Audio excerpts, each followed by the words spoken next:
chemistry, psychology, English lit, all common classes for college students. But these girls from Colorado College came up with their own class, and it took them to Tanzania.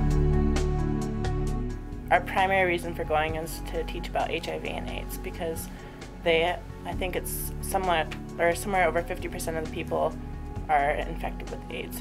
After a semester of preparation, armed with information, they went across the globe, some for the first time. For some, though, it was a return trip to the tiny town called Iringa. I had expected almost to pick up where we left off 2 years ago, and the difference between their understanding and their acceptance of the concepts was astronomical.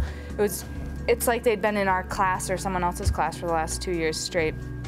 And as they see the people there change, these girls' lives are changed too. When we were there 2 years ago, we went on home visits to visit some local AIDS patients. And one of the little boys we saw was 8 years old, and his name was Michael, and he didn't know that he had HIV.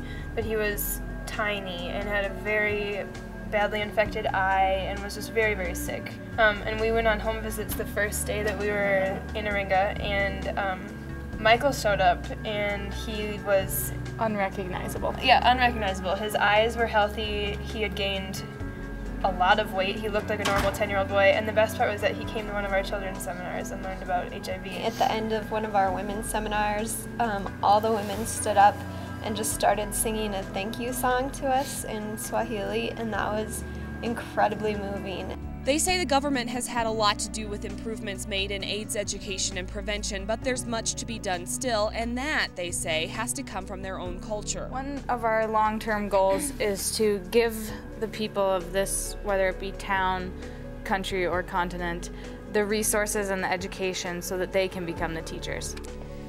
It's hard to believe you can make a difference in a world so big, but these girls did, and look at the lives they've changed. In Colorado Springs, Meaghan, Collier, Fox 21 News.